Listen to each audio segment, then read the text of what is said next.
At my grandmother's funeral, the words that shattered the last piece of my heart didn't come from the pastor or from a distant cousin I barely remembered. They came from my own father. He stood beneath the stained glass window of St. Helena's sunlight, pouring red and gold across his face like some cruel spotlight, and pointed at me as if I were a stranger who had wandered into the wrong grief. "You're dead to us too," he said. Just like that. As if my grandmother's coffin wasn't 3 feet away. As if the woman who raised me wasn't lying inside, surrounded by lilies still clinging to their scent. My sister Aria stood beside him, her lips curving into a small, satisfied smile, the kind people wear when cruelty tastes sweet on their tongue. For a moment I couldn't breathe. The room tilted. Every eye in the pews seemed to turn toward me, waiting to see if I would break or cry or flee. But instead I lifted my chin and said the only thing that kept me standing. "This is Grandma's last wish." The whole church fell silent. And what happened next didn't just expose who my family really was, it ripped their masks clean off. I didn't understand then what my grandmother had left behind for me, or how those words would become the spark that lit an entire war. All I knew was that grief and humiliation had fused into something sharp in my chest, something that refused to let me collapse on that cold wooden floor. I wasn't going to let them bury her memory the same way they buried their decency. The lilies around the casket still held the warmth of her touch, even though she'd been gone for 3 days. The scent mixed with beeswax candles and old hymn books, settling heavy in the air. I had chosen those lilies myself. She always said they reminded her of beginnings, not endings. "Life restarts," she used to whisper when she'd place a vase of them by my bed on nights when the world felt too heavy for a little girl to carry. Now I stood alone in the front pew as the funeral ended, clutching the small ivory envelope she had pressed into my hand 3 days before she slipped away. She had looked at me then with eyes sharp enough to cut through a storm. "For later, Elena," she whispered. "Only when you're ready." I thought she meant when the grief wasn't so raw. I didn't know she meant when the wolves came. The sanctuary emptied slowly, murmurs drifting like smoke between the pews.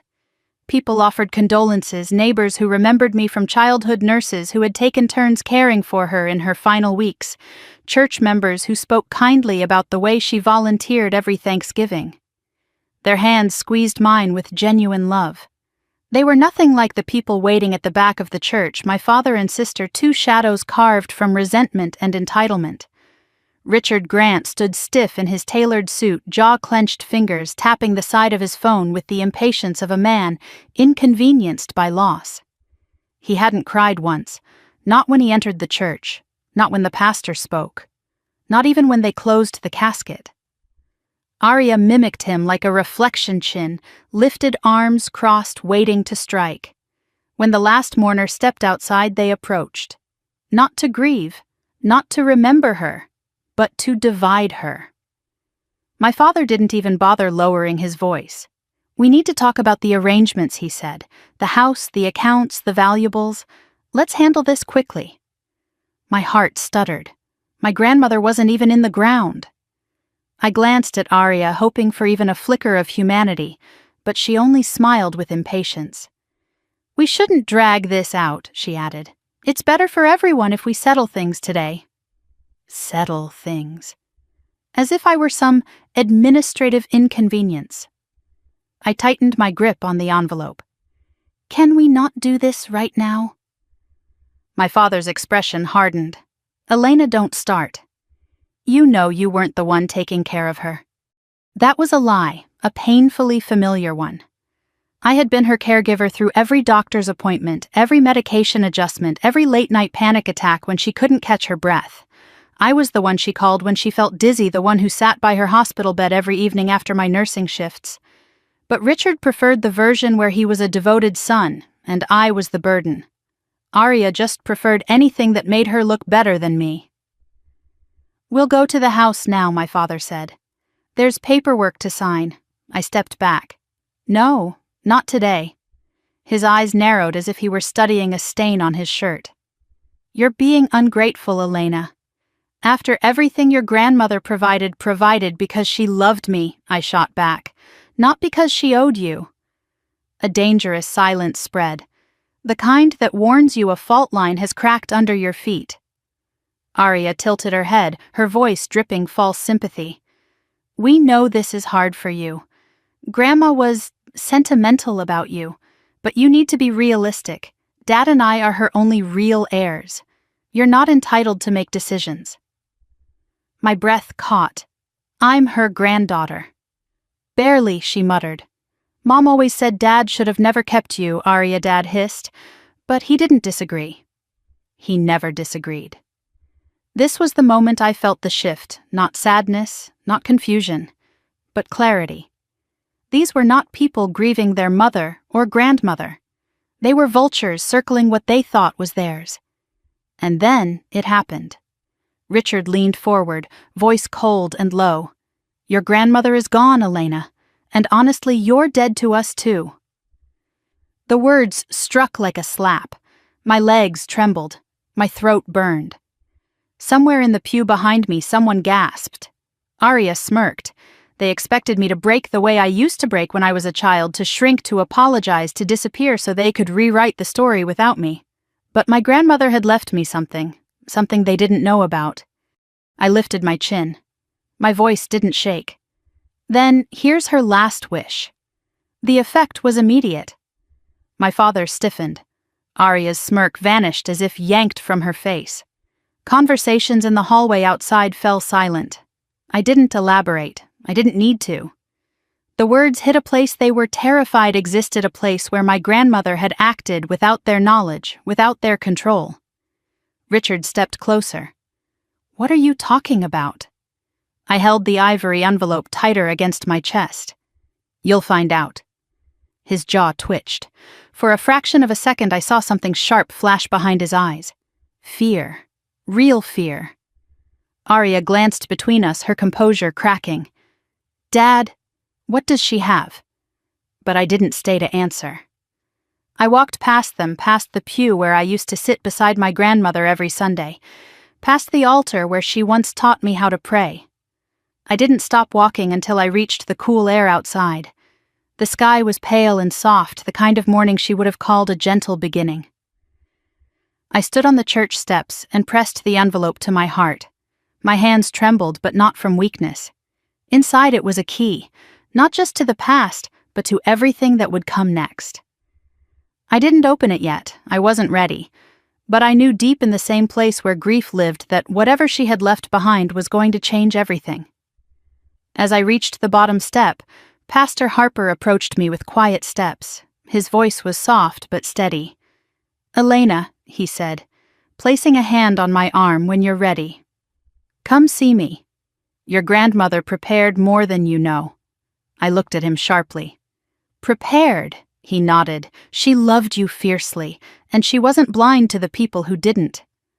A chill went through me. Behind us, Richard stood in the doorway, staring down at me with a fury barely contained. Arya hovered beside him, arms crossed, lips thin. I turned away. For the first time, their anger didn't crush me, it revealed them. As I walked toward the parking lot, my grandmother's voice echoed in my memory, steady and warm. Truth survives, even when people lie. I didn't know yet how dark the lies were. I didn't know my father and sister were about to drag me into the kind of legal hell that ruins lives. I didn't know how many traps they had laid long before Grandma ever got sick. All I knew was that she trusted me. And I had just promised her, whether I meant to or not, that I would see her last wish through, even if it meant standing alone, even if it meant facing the family that had already buried me once. I didn't open the envelope until I was alone again. Not in the parking lot where my father watched me like a hunter waiting for his prey to stumble, not in my car where grief pressed against my ribs like a weight, and not even when I pulled into my driveway and shut the door behind me. I waited until I was standing in my grandmother's kitchen, her kitchen bathed in the soft gold of the afternoon sun. The house smelled faintly of lavender the way she always kept it, and for a moment the quiet was so complete, I almost imagined she was still there. Then reality returned, cold and heavy. My fingers finally tugged open the ivory flap. Inside the envelope was a single sheet of paper folded 3 times, her handwriting looping across the front, "When they turn on you." The words made my breath stop. I sank into the chair beside the window, the same chair she used to sit in when she shelled peas in the summer or read her mystery novels. I unfolded the paper slowly, afraid it might crumble in my hands. "Elena, my girl," it began. "I'm sorry I couldn't tell you sooner. Some truths are too dangerous to speak aloud. But you need to know this now. Richard and Aria have been taking things from me. Money, control, freedom. They've been planning something for a long time, and they will come for you the moment I'm gone." My pulse pounded in my ears. "I left everything in place so you would not face them unprotected. Inside the second envelope is the path you must follow. Trust Pastor Harper. Trust Mrs. Cole. Do not sign anything. And don't let their cruelty shake your dignity. Keep your head high the way I taught you." She ended with the words that broke me all over again. "You were my greatest joy." Tears blurred the ink, but I refused to let them fall onto the paper. I folded it carefully like something sacred and held it against my chest. The house felt different now, not empty, but full of warnings I hadn't known how to see before. Every picture frame, every softness in the room whispered that she had lived her last months under pressure she never dared reveal to me. A sound echoed outside, tires crunching on gravel. My body tensed. I peeked through the curtain. Richard and Aria. They had followed me home. I stepped back from the window just as my doorbell rang loud and sharp. For a moment, fear flickered through me, instinctive and bitter. But my grandmother's words echoed in my memory. "Don't let their cruelty shake your dignity," and I drew a slow breath before opening the door. Aria didn't wait to be invited. She brushed past me in a blur of perfume and cold entitlement, tossing her hair as if she owned the place. Richard followed his shoes, tapping heavily across the hardwood floor like a metronome, marking my rising panic. "Why didn't you come with us after the service?" Aria asked, arms-crossed, eyes sweeping the room as if measuring its worth. "Dad and I were waiting." "I told you," I said calmly. "Today wasn't the time." Richard made a low sound in his throat. "You're being difficult." "As usual." "As usual," I repeated. He looked at me with that familiar mix of irritation and disappointment, the expression he wore every time I dared speak for myself. "Your grandmother's estate needs managing. You don't have the experience for that. I was the one taking care of her," I said quietly. "That's exactly the problem." His tone sharpened, slicing through the air. "You made decisions without consulting us." "Decisions?" I blinked. "She asked me to help her. I didn't make decisions." "Oh, Elena, please," Aria cut in. "You were alone with her constantly. We don't know what you said to her." My stomach twisted. The implication hit like ice water. "You think I manipulated her," I whispered. Richard gave a dismissive shrug. "It wouldn't be the first time you tried to get attention by stop," I said, my voice steadier than I felt. "Just stop." Aria let out a soft laugh. "You always fall apart as soon as someone challenges you." Grandma probably didn't even realize what she was signing half the time. "She was fully aware," I said, gripping the back of a chair. Was she? Aria's tone turned sly. "Because we've already talked to a lawyer. There are ways to contest things when someone's mental state is questionable." My heart hammered against my ribs. Richard pulled a folder from his jacket and dropped it onto the table. Papers spilled out, forms, affidavits, copies of documents I didn't recognize. "What is this?" I asked. "A simple agreement," he said. "A disclaimer of interest. You sign this and you walk away from the estate. Peacefully, peacefully, as if they were offering me mercy. And if I don't," I asked quietly. Richard's expression hardened into something colder than stone. "Then we'll challenge everything, including that so-called last wish you spouted at the funeral." Aria leaned in, eyes gleaming. "We'll also file a complaint at your workplace. Elder neglect is serious, Elena. Do you really want your license questioned?" My breath caught. They had found the pressure point they knew I couldn't ignore. Being a nurse wasn't just a job, it was the only part of myself I had ever been proud of, the part my grandmother celebrated with tears in her eyes the day I pinned my badge to my scrubs. "You wouldn't," I whispered. "We would," Arya said simply. I steadied my voice. "Grandma trusted me." Arya scoffed. Grandma was confused. "No," I said louder. She wasn't. Really, Arya stepped closer. "Then what was in that envelope? What did she give you?" Her directness jolted me. I hadn't expected her to go straight for the truth. But I didn't flinch. "Something you'll never touch." Arya's face twisted. "Dad, she's hiding something." Richard snapped the folder shut. "You have 48 hours, Elena. Sign the disclaimer. Give up your claim. Accept that you're not entitled to anything." I met his gaze. "She raised me, not you." For a moment, just a moment, something flickered across his eyes. Shame, guilt, or anger at the reminder he had tried so hard to bury. Then it vanished. "This is the last time we ask nicely," he said, stepping toward the door. "Next time it'll be through the court." Arya followed him outside but paused on the porch. The sun lit her hair like a halo, but her smile was all venom. "You can't win," she murmured. "People like you never do." The door shut behind them, and the house fell silent. I stood there shaking my hand, still pressed to the back of the chair. For nearly a minute I couldn't move. Couldn't think, couldn't breathe. Every nerve in my body felt electrified, buzzing with shock and anger and fear. Then something shifted inside me. My grandmother's letter lay on the table. Beside it, the envelope felt heavier than before. I reached for it and felt another layer beneath the first letter. I hadn't noticed it earlier. A second envelope. My heart pounded as I tore it open. Inside was a list of 2 names, Pastor Harper, Mrs. Cole. And beneath the names, a single sentence in my grandmother's perfect handwriting: "They know the truth. Trust them." I pressed the paper to my lips, closing my eyes against the sting of tears. My grandmother hadn't just trusted me, she had prepared for this. She'd known my father and sister would try to strip everything from me the moment she was gone.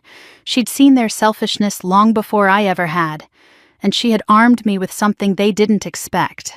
Proof. All I needed now was the courage to follow where she had pointed. I gathered the documents into a neat pile, wiped my eyes, and exhaled slowly. The quiet of the house no longer felt suffocating. It felt watchful, as if she were still here urging me forward. I stood, took my keys, and headed for the door. If they wanted a war, they were about to learn exactly who my grandmother raised, and I wasn't going to lose. I drove to the church at dusk, the sky washed in soft orange and lavender, the kind of colors my grandmother loved. She used to say sunsets were God's way of whispering, "Rest now, child. You made it through another day."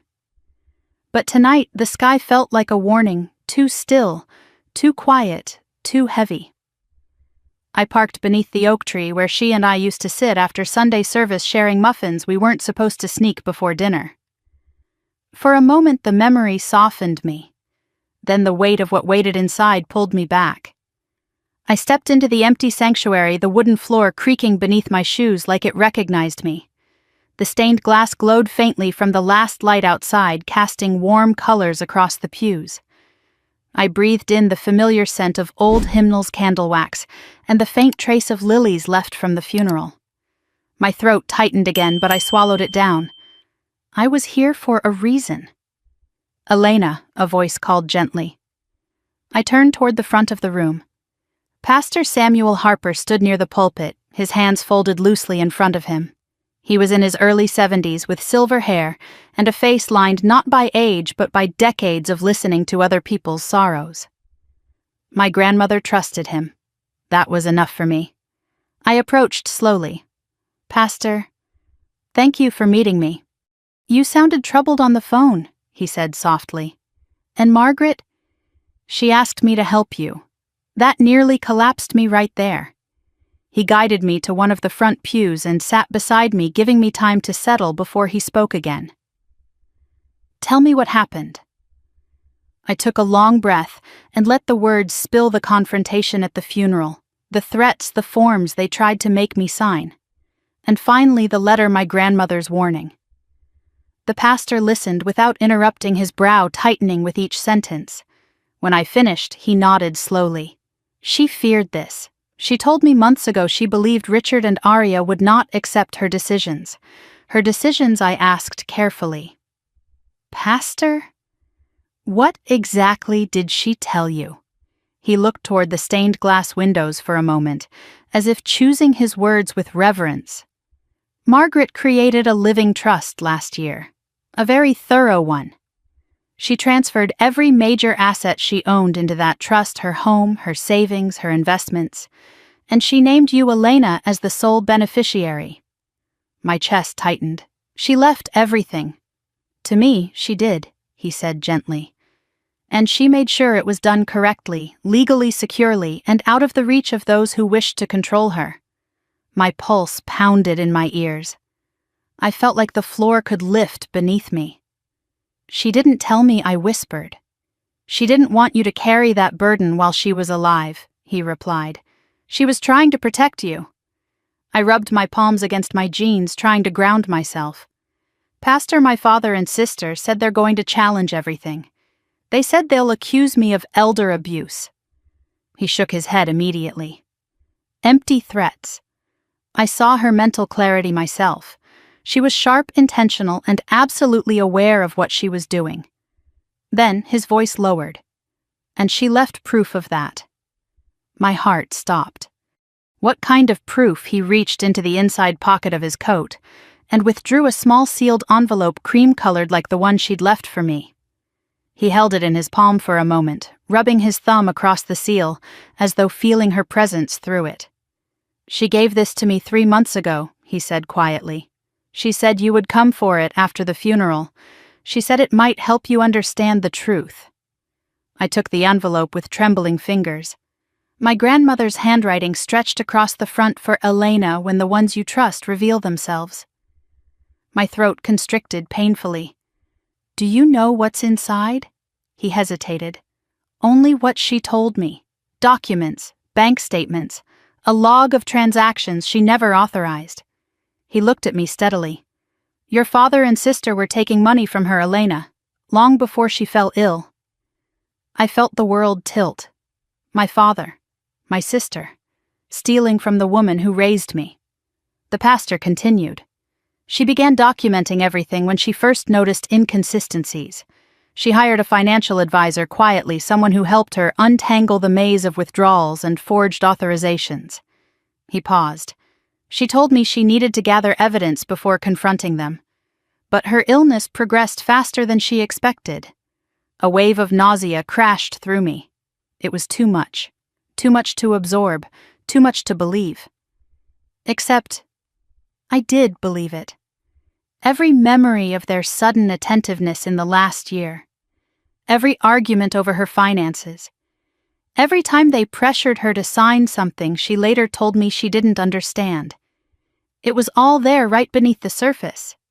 Why didn't she tell me, I whispered? Why did she face this alone? Pastor Harper's voice softened. Because she knew you would try to protect her. And she knew that protecting her would put you in their line of fire too early. She wanted you shielded until the time was right. I closed my eyes, letting that sink in.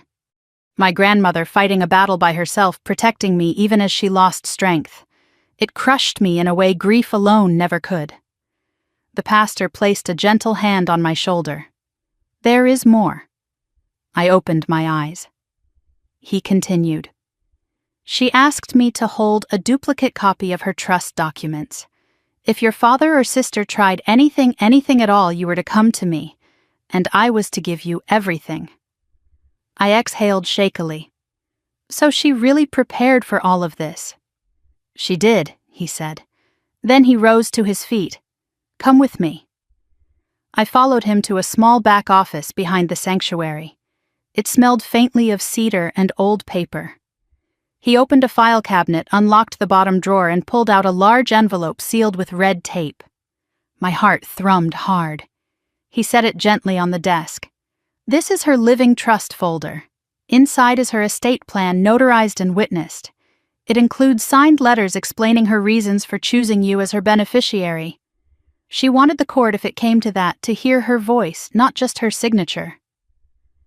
I brushed my fingers along the seal. I don't know if I'm ready to read it.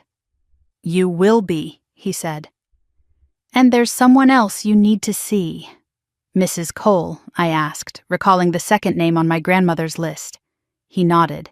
She knows much more than I do. Margaret confided in her the last few months, especially when things became tense. A chill climbed down my spine. Tense how he sighed heavily. Richard and Aria were coming by the house more often. They pressured Margaret to update her will. They brought documents for her to sign, some legitimate, some not. She refused, but it frightened her. She told me she felt trapped. My breath caught. They intimidated her. She didn't want to say it outright. But yes. He held my gaze with grim certainty. They suspected she was transferring assets away from them. And they didn't take it well. I clenched my hands to stop them from shaking. My grandmother, frail, gentle, dignified, being bullied by the very people who should have loved her. It felt like something poisonous curled inside me. The pastor placed the documents into a protective folder and handed them to me. Take this home, keep it safe, and talk to Mrs. Cole tonight if you can. She has evidence you'll need. I nodded, gathering everything in my arms. My head spun with the weight of it all, trusts, evidence theft, warnings. My grandmother had lived her final chapters in a silence she crafted not out of fear but out of strategy. At the door, the pastor stopped me again. Elena, he said gently, your grandmother loved you deeply. Everything she did was to protect your future. Don't let Richard or Aria erase that truth. I swallowed hard. I won't. Outside, the sky had shifted to deeper purple. The air felt heavy, like the moment before a storm breaks. Holding the folder close, I walked toward my car, each step steadier than the last. I glanced back at the church once before climbing in. It stood anchored in the fading light, sturdy, watchful, and full of the echoes of every secret my grandmother safeguarded here. As I drove away, I whispered into the quiet car, I'm here now, Grandma. I'm ready. But readiness didn't stop my hands from trembling. Because as I turned onto my street, I saw Mrs. Cole standing on her porch as if she'd been waiting for me. And something in her expression told me she knew the storm wasn't coming. It had already begun. Mrs. Cole didn't wave when she saw me. She didn't smile, didn't step forward, didn't call my name the way most neighbors do when they spot someone they know. She simply stood on her porch beneath the soft glow of her lantern light, her hands clasped tightly around a mug, her posture still as stone, watching me, with eyes that held far more awareness than I understood. It made me slow my steps without even realizing it. I stopped at the edge of her walkway. The cicadas hummed loudly in the warm Texas night, filling the silence between us. For a long moment she didn't speak. Then she nodded once, a subtle gesture that felt less like a greeting and more like permission. Come inside, Elena, she said quietly. We need to talk. Her voice had that same steadiness I remembered from childhood, the kind that soothed kids who scraped their knees or calmed nervous parents during backyard barbecues. But tonight, underneath that steadiness, was something heavier, something that made the hairs on my arms rise. I followed her inside. Her living room looked exactly the way I remembered: warm lamps, shelves lined with books, crocheted blankets folded neatly over the back of the couch. But there was a new addition, a stack of folders and envelopes on her coffee table arranged so carefully they almost seemed ritualistic. She motioned for me to sit. I suppose you went to the pastor, she said, lowering herself into the armchair across from me. I nodded. He told me you know things, that Grandma trusted you. Her lips twitched, not into a smile, but into something like sadness. She did. I clasped my hands in my lap. What did she tell you? Mrs. Cole took a long breath before setting her mug down with a soft clink. Your grandmother came to me, she began, long before her health started declining, At first, it was small worries, missing checks, odd withdrawals, mail she never received. Later, it became much worse. My stomach tightened. She suspected my father.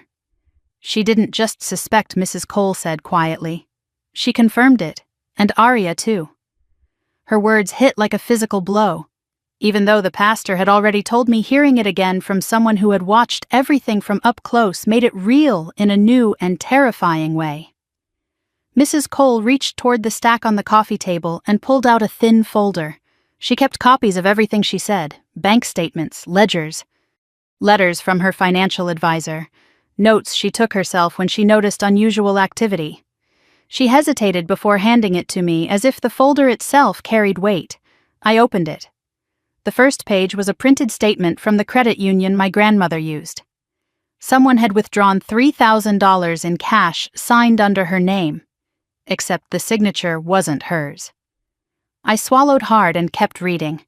More withdrawals. More checks written out in amounts that made my heart race. Some of these were over a year ago, I whispered. Mrs. Cole nodded.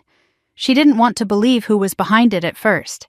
She thought maybe a clerical error, maybe misplaced mail, but then she saw your sister's car parked behind the credit union one morning. Arya didn't see her. She paused, or she pretended she didn't.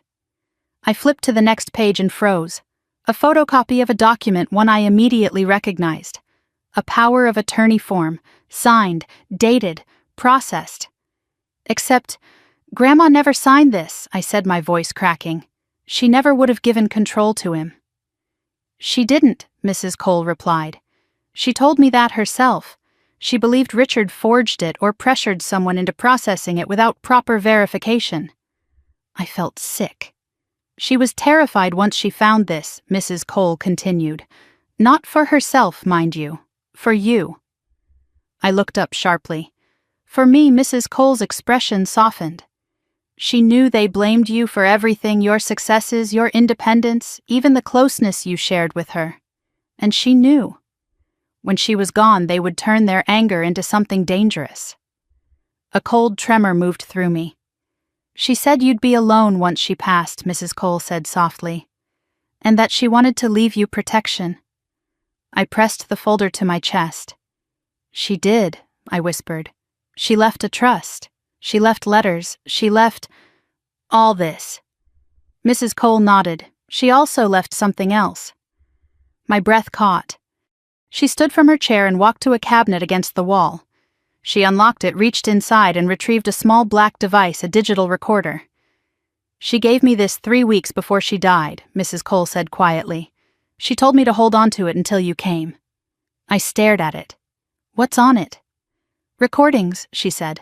Her voice, her account of everything that happened, every threat, every forged document, every moment she felt unsafe.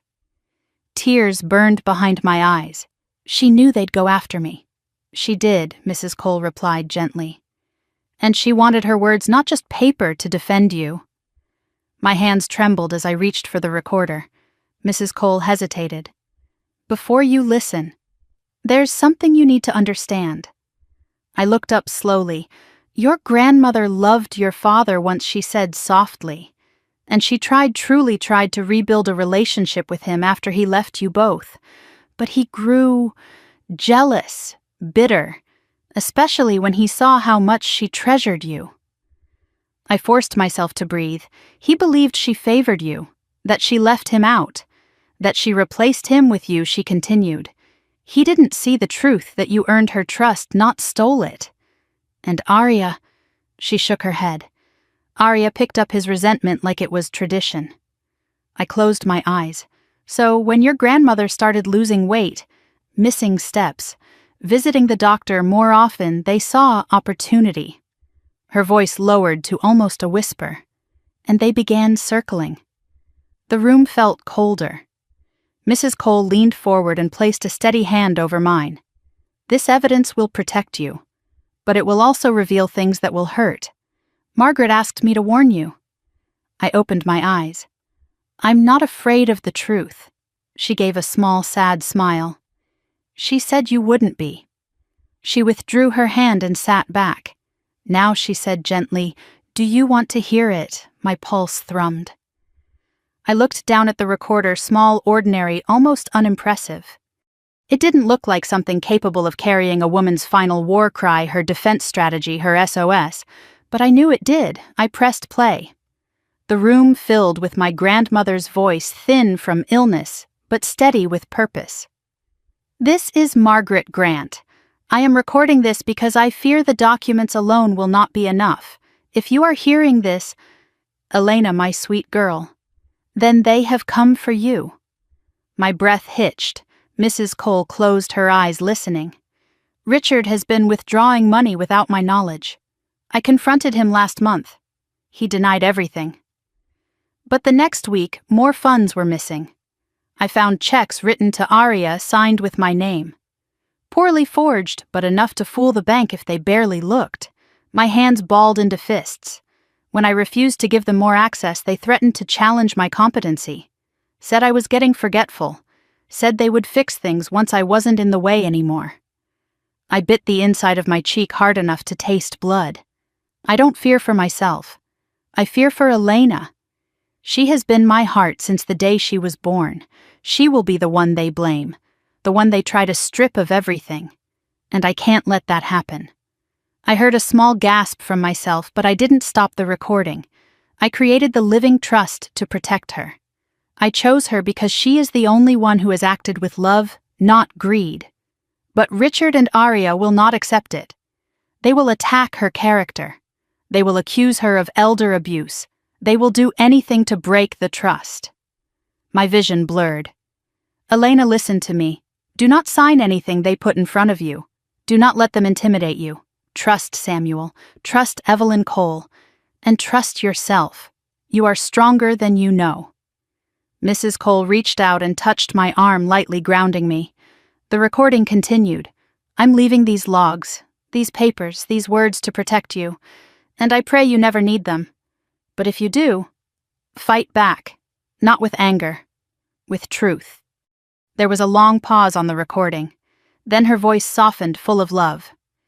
"And know this, my girl, you were never a burden. You were my blessing, my joy, my pride.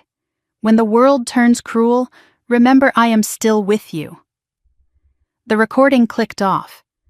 The silence afterward felt deafening. I covered my mouth, trying to breathe through the trembling that overtook me. Mrs. Cole didn't speak. She let the moment settle over us like a blanket, thick, heavy, suffocating, but necessary. When I finally lowered my hand, my voice was barely a whisper. "They're going to court," I said. "My father, my sister. They're going to try to take everything." Mrs. Cole nodded once. "Then you'll give them something they didn't expect." "What's that?" "The truth," she said, and Margaret's voice. I swallowed. "Do you think the court will listen?" Her eyes hardened, not cruelly, but with unwavering certainty. With this evidence, with the trust, with witnesses like Pastor Harper and myself. "Yes, they will." I drew a long breath. "Then I'll fight," I whispered. "For her, for what she built, for what she protected." Mrs. Cole gave a slow nod. "That," she said softly, "is exactly what she raised you to do." I barely slept that night. Every time I closed my eyes, my grandmother's voice echoed through the dark, steady, brave, heartbreakingly calm, as she documented the betrayal closing in on her. I lay awake, staring at the ceiling until early dawn. Light crept through the blinds, washing the room in pale blue. The house felt different now, charged with her warnings, her love, her preparations. Not empty anymore, just waiting. By the time I got up, my chest ached with exhaustion, but my resolve felt sharper than it ever had. They were coming for me, and I wasn't going to let them win. I brewed coffee I didn't drink and sat at the kitchen table with the Living Trust folder spread open in front of me. Every page felt like a lifeline, a shield my grandmother forged with her own hands. The sun inched higher, casting warm patches of light across the table, and I felt something stir inside me. Determination. Or maybe her strength flowing through me. At exactly 9:12 a.m., my phone buzzed. A text from Aria. We'll be filing today. If you want to avoid embarrassment, sign the disclaimer. This is your last chance." My jaw clenched. No greeting, no pretense. Just entitlement wrapped in threat. Another message came seconds later. "Dad says you're dragging this out on purpose." "Don't be stupid, Elena." I stared at the words for a long moment. The venom in them didn't even surprise me anymore. It was the familiarity that stung. My sister always used pain like punctuation. A third message appeared harsher. "Grandma never meant for you to take over everything. You manipulated her. Everyone sees it. Everyone. Their favorite weapon." I set the phone down before I could respond. They wanted a reaction, something they could twist into hostility, instability, irrational behavior. Even texting back would give them something to spin. No. Today would be on my terms. A soft knock startled me. I froze. Another knock, firmer this time. My heart thudded as I walked to the door. My mind raced with possibilities: Richard demanding compliance, Arya arriving early with more threats, or worse, a sheriff delivering something on their behalf. But when I opened the door, a young man stood there holding a white envelope. "Delivery for Elena Grant," he said politely. "I didn't order anything," I replied cautiously. He pointed to the envelope. "From Hale and Porter Law Firm. Certified delivery. I need a signature." My stomach dropped. Of course. They wasted no time. I signed mechanically and closed the door. My hands shook as I slid a finger under the seal. Inside, a formal notice of petition. They had filed for guardianship. Of me. A legal move designed to strip me of rights control and financial oversight, everything. My breath hitched. They were accusing me of elder abuse. A cold wave rolled through me, the kind that steals breath, steals reason. But then my grandmother's voice whispered across my mind, "Do not let them intimidate you." I placed the papers on the table and inhaled sharply. I wasn't alone in this. I had witnesses, documents, recordings, a trust built to withstand everything they were now trying to do. I grabbed my keys. I needed to see an attorney. Hale and Porter, ironically, the same firm my father used, was not who I was going to. Instead, I drove 20 minutes to a small, older building near the courthouse. Mrs. Cole had insisted I see one man in particular, Attorney Jonathan Reese. The sign on his office door was simple, almost dated elder rights and probate litigation. Inside, the waiting room smelled faintly of lemon polish and old books. A receptionist looked up from her desk and smiled warmly. "You must be Elena. Mr. Reese is expecting you." Expecting me? Mrs. Cole had called ahead. The thought steadied me. Jonathan Reese's office was lined with case files, binders, and framed certificates. He stood when I entered, a man in his late 50s with salt and pepper hair, sharp eyes, and a calm demeanor that suggested he'd seen far worse than whatever I was about to show him. "Ms. Grant," he said, offering a firm handshake. "Please sit. I've reviewed the preliminary details Mrs. Cole provided. I understand there's been a petition filed against you." I handed him the notice. He skimmed it quickly, eyebrows lifting only once when he reached the accusation of elder abuse. "Well," he murmured, leaning back, "they're not subtle, are they?" I tried to smile but couldn't manage it. He continued, "This petition is aggressive, poorly grounded, and designed to intimidate, typical when someone wants to force a beneficiary to relinquish rights." He folded his hands. "Tell me everything," so I did. Everything from the funeral confrontation to the forced forms, the threats at my job, my grandmother's trust, the financial inconsistencies, the letters, the recordings, the forged documents, every painful detail. His face stayed unreadable, but as I spoke he took notes fast, his pen moving with quick, decisive strokes. When I finished, he set the pen down. "Ms. Grant, you have a very strong case." I blinked. "I do. You have contemporaneous documentation, witness testimony, corroboration from a pastor and a neighbor, evidence of financial exploitation, and a legally sound trust."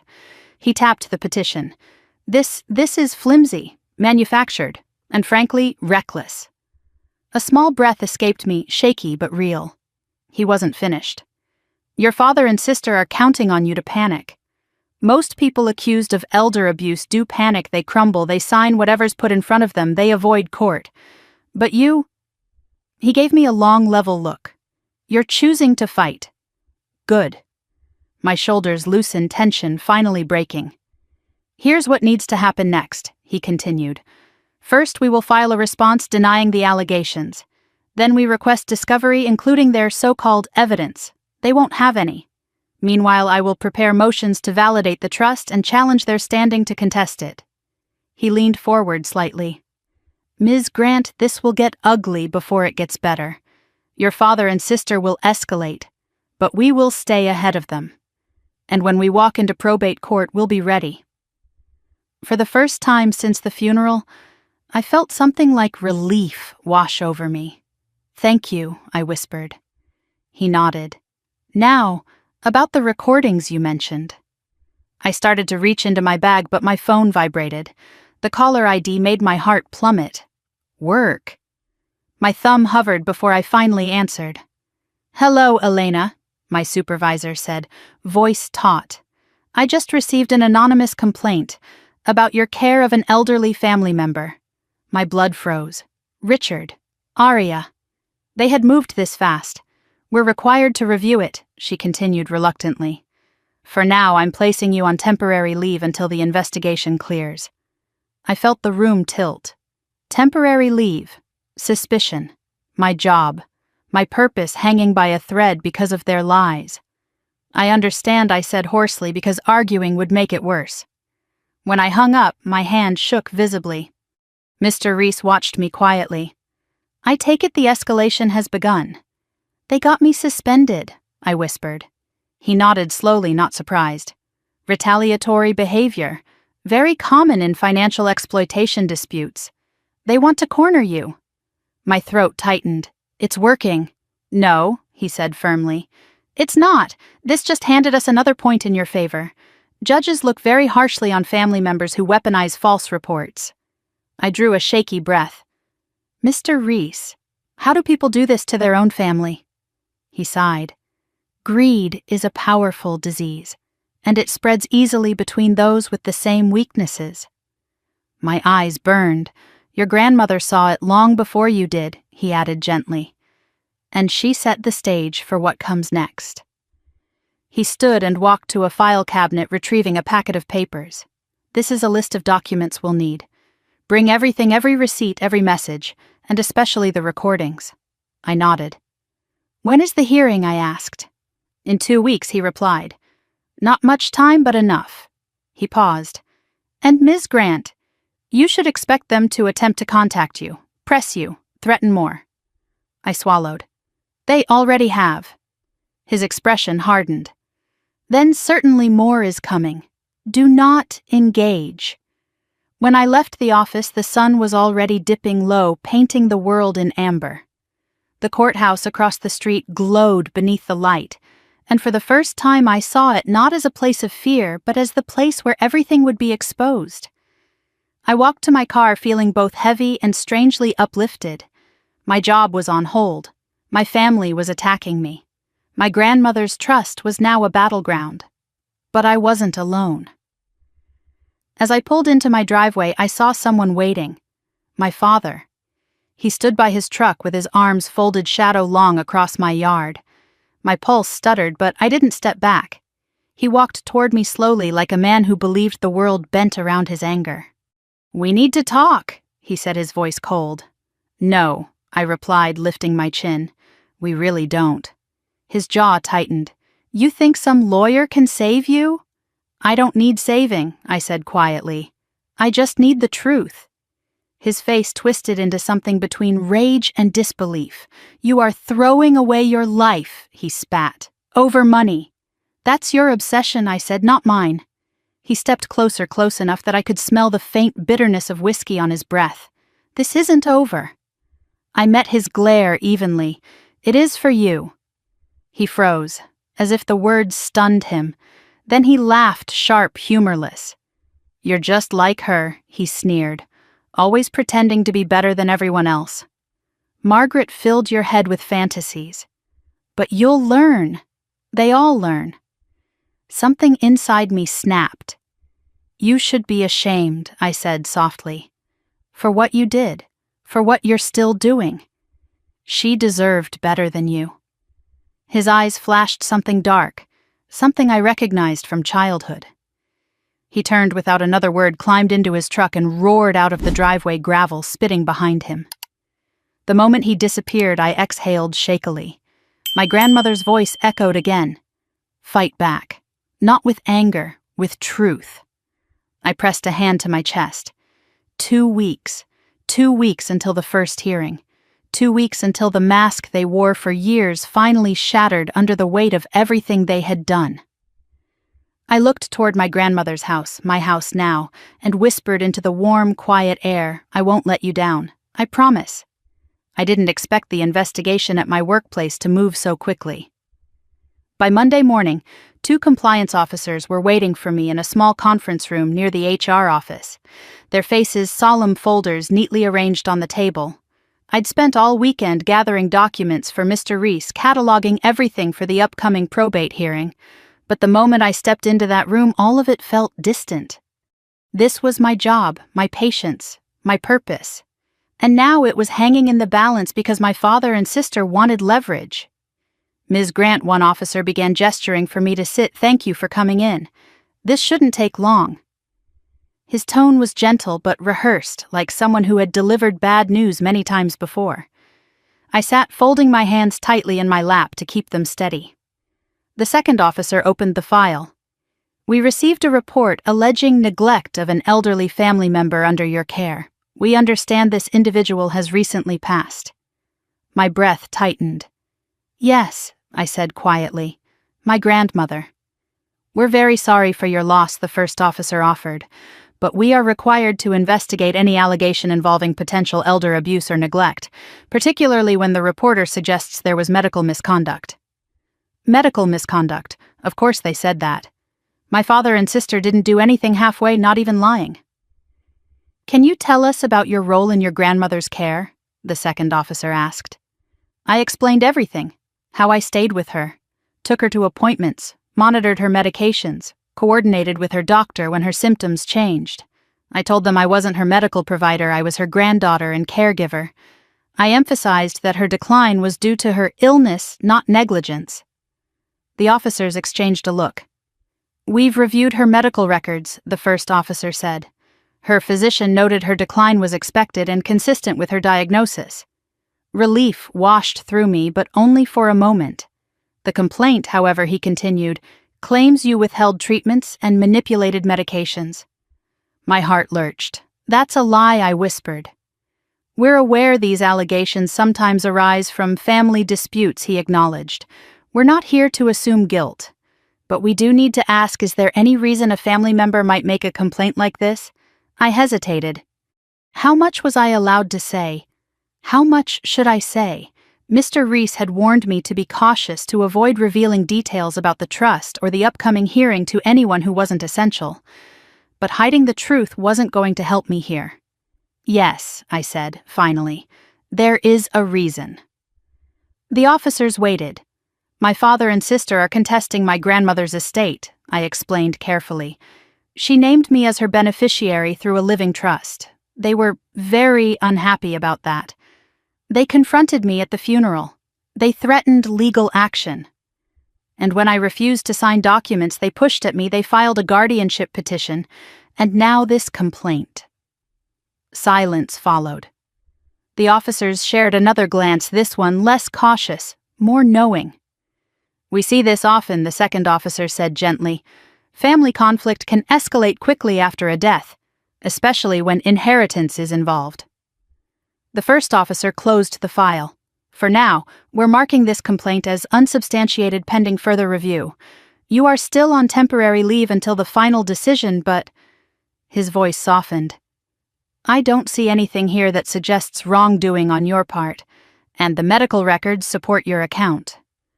Air finally reached my lungs again. "Thank you," I whispered. He nodded. "We just need to speak with her physician to complete the file. After that, we'll issue a formal clearance." I left the building feeling lighter, though still shaken. Another hit, another fire to put out. but this one at least was not going to burn my career down. I drove straight to Mrs. Cole's house. She answered before I even knocked, as if she'd been waiting. "You look pale," she said immediately. "What happened?" "They filed a complaint at my workplace," I said, stepping inside, "saying I neglected Grandma. They're trying to ruin me from every angle." She clenched her jaw. "Monsters." "They'll clear me," I added quickly, "but it's exhausting." "Mrs." Cole squeezed my shoulder. "That's the point, Elena. They want you tired, off balance, easier to break in court." I sat on her couch, dropping my head into my hands. How did Grandma deal with this for so long? How did she stay strong? Mrs. Cole sat beside me because she had something to protect, someone. She nudged me gently. "And so do you." Her words steadied me more than she knew. "I need to keep moving," I said, lifting my head. "Mr. Reese wants every document, every message, every recording by Wednesday. We need to be ready before the hearing." Mrs. Cole stood already, heading to her cabinet. "Then let's get to work." We spent hours sorting through everything: her copies of bank statements, her notebooks, where she had tracked every suspicious transaction, screenshots of texts she'd sent me describing the pressure from my father and sister. The deeper we dug, the clearer the pattern became. My grandmother had been under siege long before I realized it. At one point, I found myself staring at a particular bank statement, 2 withdrawals on the same day each for an unusually large amount. "Do you know what these were?" I asked. Mrs. Cole exhaled slowly. "Yes, Margaret asked me to drive her to the bank that morning. She wanted proof someone else was draining her funds. She told the teller she had not made the previous withdrawals. They checked the signature logs. And it wasn't hers, she said. But she never confronted Richard again. She knew it wouldn't stop him. It would only make him hide it better." My vision blurred. Mrs. Cole reached over and handed me a tissue. "You can cry, you know." "I'm trying not to," I said with a shaky laugh. She gave me a look. "Why on earth not? Because every time I fall apart, they win," I murmured. "They want me emotional, irrational, easy to corner." Mrs. Cole placed a steady hand over mine. "Feeling doesn't make you weak, Elena. It makes you human. What matters is that you don't let those feelings dictate your decisions." I nodded slowly. She was right, but I still couldn't let myself unravel. Not yet. By late afternoon, we had assembled 3 full binders of evidence, color-coded, tabbed, organized. My grandmother would have been proud. I drove them straight to Mr. Reese's office, and he looked almost impressed as I carried everything in. "This," he said, flipping through the tabs, "is exactly what we need. The judge won't ignore this." I felt a small spark of hope, but it didn't last long, because as soon as I walked back outside, my phone buzzed again. A number I didn't recognize. But the voice, instant dread. "Hello, Elena," Aria said sweetly. "Working hard today, I didn't respond." She continued, "Dad and I just met with our attorney. He thinks the guardianship petition will go smoothly, especially if the court hears about your work suspension." My spine stiffened. I wasn't suspended for misconduct. They won't know that, she said, her voice dripping with satisfaction. "Perception is everything." I closed my eyes. "Aria, why are you doing this? What did I ever do to you?" There was a long silence on her end. Then she laughed quietly. "You existed," she said. "That's all it took." My breath hitched. "You took everything," she continued. "Dad's attention, Grandma's love. Every time she praised you, I was invisible. Every time she gave you something, I got nothing. So yes, I'm done being invisible." I shook my head slowly. "Grandma loved both of us." "No," Aria snapped. "She loved you. She tolerated me." Her bitterness oozed through every syllable. "She promised me the house when I was little," Aria said suddenly. "Did you know that she told me it would be mine someday? But then you swooped in with your perfect nurse routine and your selflessness, and suddenly you were the chosen one." "I didn't choose any of this," I whispered. "Liar," she said coldly. "You wanted it." I clenched my jaw. What I wanted was for her to be safe. What I wanted was for us to be a family. Too late for that, Arya said. Much too late. She ended the call. I stood frozen on the sidewalk, the sunlight suddenly too bright, the air too hot.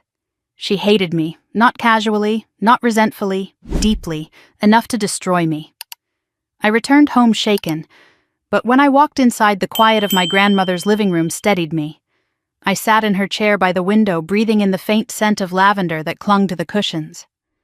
Then I saw it, a framed photograph on the mantel.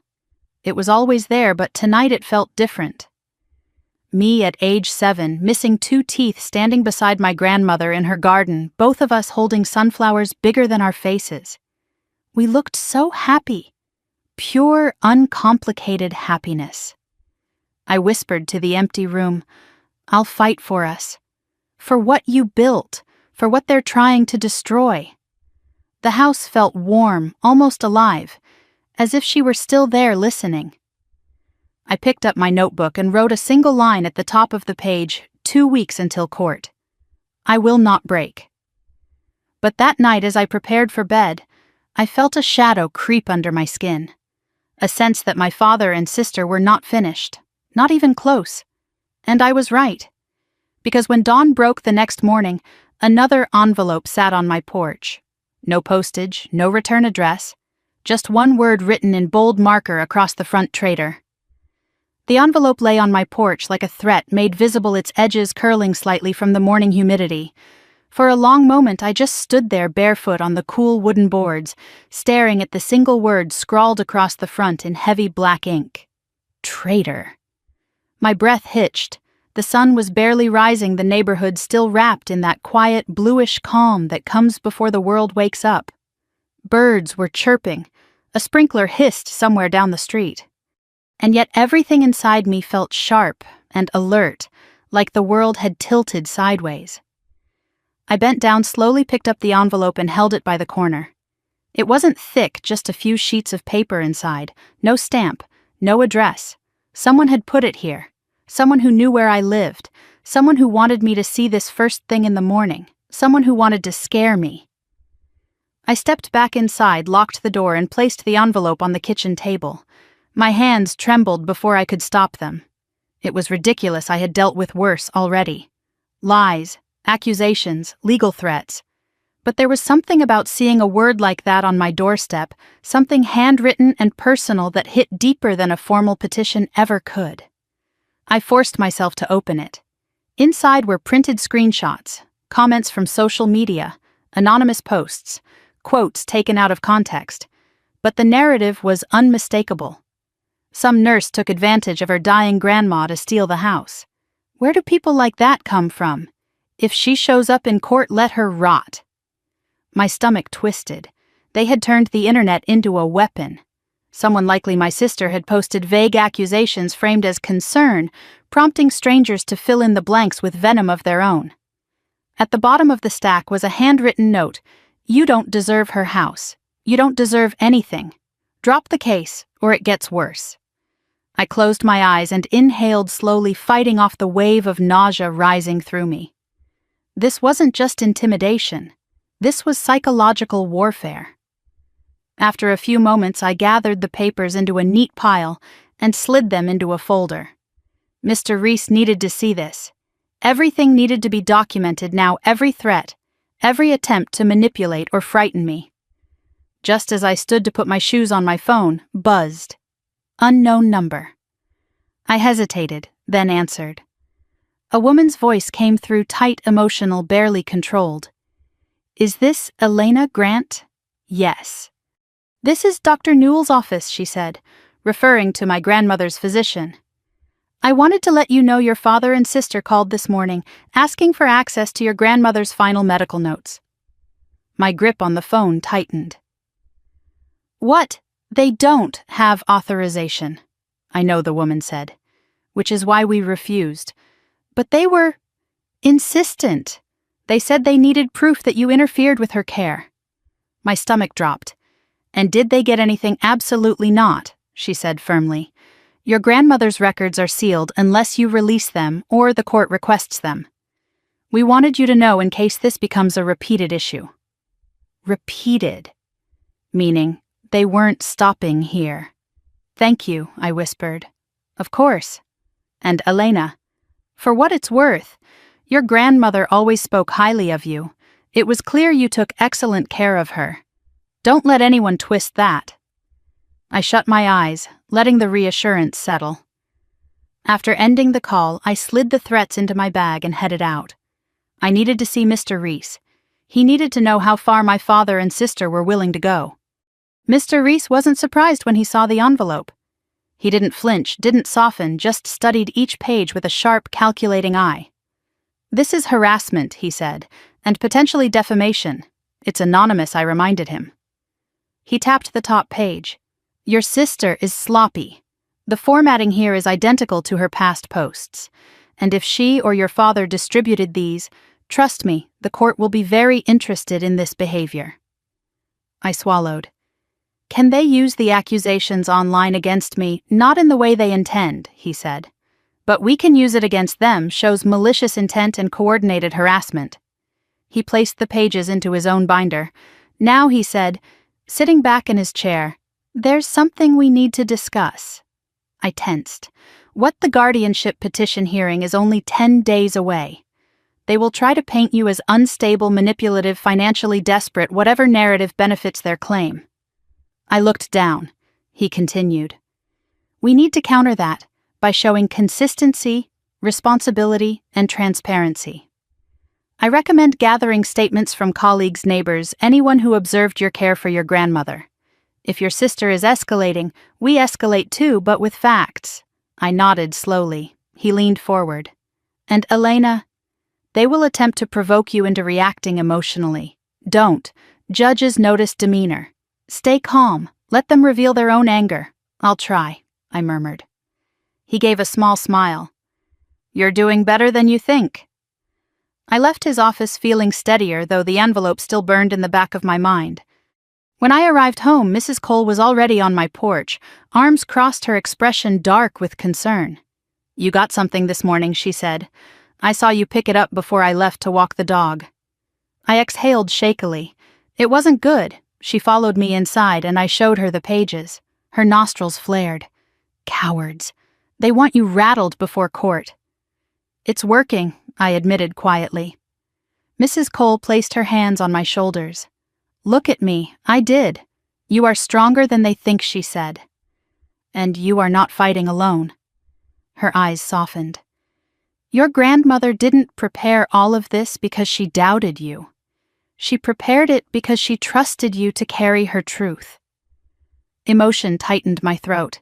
Thank you. She squeezed my arm. Come over tonight. I made dinner. You shouldn't be alone. For once, I didn't argue. That evening at Mrs. Cole's table, I picked at my food, distracted. The soft clinking of silverware and the hum of her old ceiling fan filled the air. Something's still on your mind, she said gently. I hesitated. Mrs. Cole, do you know why my grandmother never confronted them? Why she stayed silent even when they were hurting her? Mrs. Cole sighed. She didn't want to destroy whatever fragile ties your father still had to her. She hoped desperately that he would remember the son he used to be. She paused, her expression wistful. But people change. And then, some don't. I swallowed hard. I feel guilty, like I failed her by not seeing it sooner. Mrs. Cole shook her head firmly. You cannot blame yourself for the secrets she chose to carry. She wanted to protect you from that pain. A tear slipped down my cheek, surprising me. Mrs. Cole handed me a napkin. She loved you fiercely, she whispered. Enough to prepare years ahead to shield you. Enough to trust you with her legacy. Legacy. The word hit something deep. Speaking of legacy, Mrs. Cole said, standing abruptly, there's something I haven't shown you yet. She walked to her cabinet again, retrieving another small folder. When she handed it to me, I saw my grandmother's handwriting on the front. For Elena when they try to rewrite history. My breath caught. Inside were photographs, old ones. My father, younger, smiling brightly. My grandmother beside him, proud. Then the years progressed, his smile fading, distance growing. One picture made my breath tremble. A photo of me at about 5 years old clinging to my grandmother's leg, crying. My father stood a few feet away, arms crossed, annoyed. On the back in her handwriting, she always ran to me. Even then he resented it. I closed my eyes. This wasn't new. This had been building for decades. My grandmother had seen the fracture long before it reached the breaking point. When I opened my eyes, Mrs. Cole was watching me carefully. You see now, this wasn't about money. This was about envy, possession, punishment. And I was the target, I whispered. She nodded. Yes. The truth landed with a heaviness that stole my breath. After dinner, I walked home alone, the night cool against my skin, stars dim and distant. But when I reached my porch, another envelope sat on the step, this one smaller. My hands shook as I picked it up. Inside was a single piece of paper, a printed screenshot of my nursing badge. Underneath, typed in bold, "Enjoy your job while you still have it." My vision blurred with fury and fear, but then something inside me hardened. I went inside, turned on every light in the house, and gathered every document, recording, and photograph into the center of my dining table. 10 days. 10 days until court. 10 days until the truth ripped their lies apart.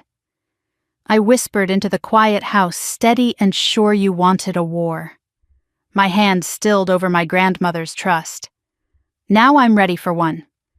The week leading up to the hearing felt like walking through a minefield, every step, careful, every breath, measured, every hour packed with preparation.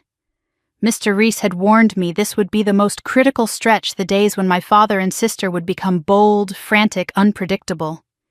He was right, but even knowing that didn't prepare me for how relentless they would be. On Tuesday morning, as I stepped outside to bring in the trash cans, I saw my neighbor across the street. Mr. Alvarez standing on his driveway, arms folded, staring at me with something like confusion in his eyes. "Elena," he called out. "Is everything okay?" I forced a small smile. Trying to be. He hesitated, then said, "I saw something online." I wasn't sure if it was real. I froze. "What did you see?" I asked quietly. He approached slowly, lowering his voice.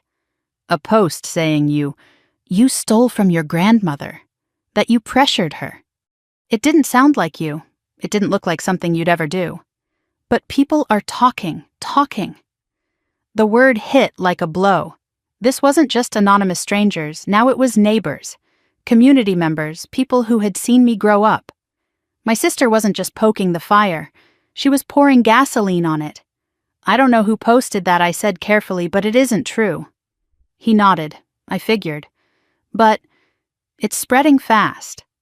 A chill moved through me. I thanked him and stepped back inside, closing the door with shaking hands. My phone buzzed almost immediately. Messages from coworkers, distant cousins, even a few old classmates. "Is everything okay? Just saw something online.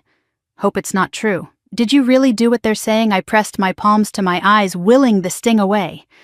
This was exactly what Aria wanted: chaos, humiliation, doubt.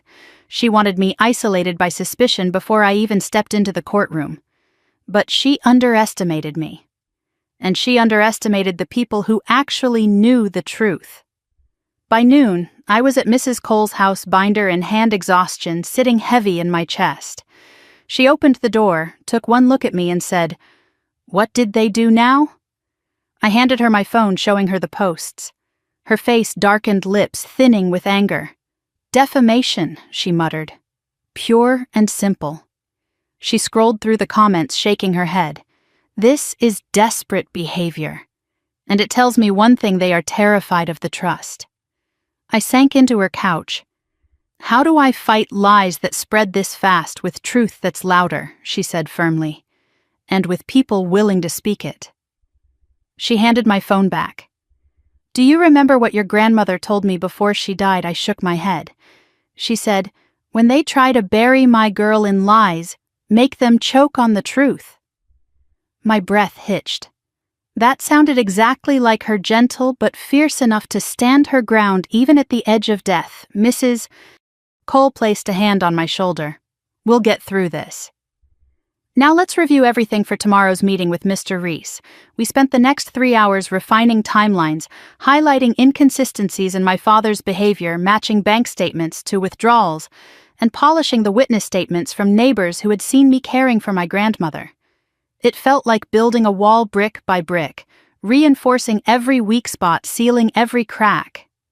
My grandmother hadn't just left me weapons, she'd left me strategy. By late afternoon, Mrs. Cole and I walked across the lawn to my grandmother's house, my house now, to look through her desk for anything we may have missed. The previous weeks had been so emotionally overwhelming that parts of the house still felt untouched by grief, frozen in time. In her desk drawer, beneath envelopes and old birthday cards, I found a small, leather-bound notebook. Her handwriting covered the first page. Daily notes only for Elena when the time comes. My breath stilled. Mrs. Cole touched my arm. "Are you okay?" I nodded faintly, though my chest ached as I opened to the first entry. Day 1. I believe Richard is taking money again. I don't want to jump to conclusions, but things don't add up. Day 7. More withdrawals I didn't authorize. Need to investigate. Day 14. I confronted him. He lied. I can see the anger in his eyes. He resents me leaning on Elena. My pulse quickened as I flipped through the pages. Some entries were brief, some were paragraphs, all were painful. Day 22. Arya asked me to sign a form today. Said it was routine. It wasn't. I refused. Day 27. Elena brought me soup. Bless that child, she doesn't know the weight I'm carrying. Day 36. I fear they will turn on her when I'm gone. By the time I reached the last entry, my eyes were blurred. Day 51. I feel weaker today. If I don't finish this, let the pages speak for me. They must not hurt my girl. I pressed the notebook to my chest, tears sliding silently down my cheeks. Mrs. Cole wrapped her arm around me. This is powerful evidence, Elena. The court will listen to this. I nodded, unable to speak. The truth wasn't just in legal documents now. It was in her words, her fear, her love, her resolve. That evening after Mrs. Cole left, I sat alone in the house, surrounded by stacks of folders and binders. The sun dipped lower shadows stretching across the floor like long fingers. My grandmother's chair creaked softly when I sat in it, and for a moment I let myself imagine her beside me, her warmth, her steadiness, her unwavering belief in me. I had so much to carry, too much, maybe. I leaned back and closed my eyes, letting exhaustion wash through me, until my phone buzzed, a voicemail from an unknown number. I pressed play. My father's voice spilled into the room, raw, angry, slurred, just enough to tell me he'd been drinking. "You listen to me," he said shakily. "You're not winning this. You think you're smarter. You're nothing without her. Nothing. And you're not getting that damn house." A long pause. Then a quieter voice in the background, Arya sounding irritated. "Dad, hang up. She's recording this. She's always recording." Then the line cut. I stared at the phone, the rage building deep inside me, not a blind anger, not hot and reckless, but cold, clean, focused. Mrs. Cole was right. This was desperation. They were unraveling, and they knew it. The next morning I drove to Mr. Reese's office with the notebook, the voicemail, and every shred of evidence we'd collected. He scanned through the notebook, eyebrows lifting. "This is devastating for their case," he murmured. "Contemporaneous notes from your grandmother, clear concern about exploitation, and direct mention of being pressured." I swallowed. "And the voicemail."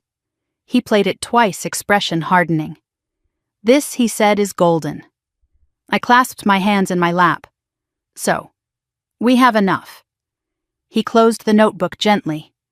"We are not just prepared, Ms. Grant. We are armed." Relief washed through me, brief, fragile, but real. But he added, holding my gaze, "They will not go down quietly. Expect one more major push before the hearing." "One more," I whispered. "Yes, desperate people do desperate things." I left his office with those words echoing inside me. Desperate people, my father, my sister, my family. When I got home, the wind had picked up, rustling the trees with an uneasy whisper. I unlocked the door, stepped inside, and stopped cold. Something was wrong. The air felt disturbed, heavy. I set my bag down slowly, my pulse quickening as I walked toward the living room. A picture frame lay face down on the floor. My grandmother's photo. I picked it up breath-catching as I realized it had been knocked over deliberately. Someone had been in my home. My chest tightened. The window above the sink was cracked open. Not broken, just unlocked. A warning. A reminder. A message. I backed away slowly, reached for my phone, and called the police. When the officer arrived, he walked through the house, shining his flashlight in corners, checking the locks, taking notes. No signs of forced entry, he said. Could be someone with a key. Or someone who knew how to jimmy the window. My father had a key. So did Arya. "Do you feel unsafe staying here tonight?" he asked. I glanced at the photo in my hands, my grandmother smiling. Steady, brave. "No," I said quietly. "I'm staying." But when the officer left and the house fell silent again, I whispered into the stillness, "This ends in court." And for the first time, I truly believed it, because fear was their weapon. But truth was mine. The morning of the hearing arrived with a sky the color of bruised steel, heavy clouds drifting low over the courthouse, as if the world itself understood what was about to unfold. I woke before dawn, nerves humming beneath my skin, sleep nothing more than a suggestion that never quite reached me. My grandmother's notebook lay on my nightstand, the last page still marked by the small ribbon she had left inside.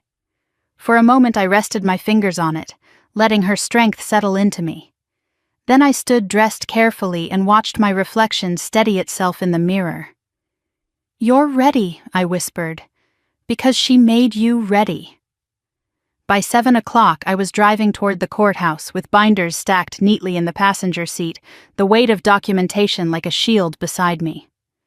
Rain began to mist across the windshield, soft at first, then steadier, drumming lightly, almost soothing against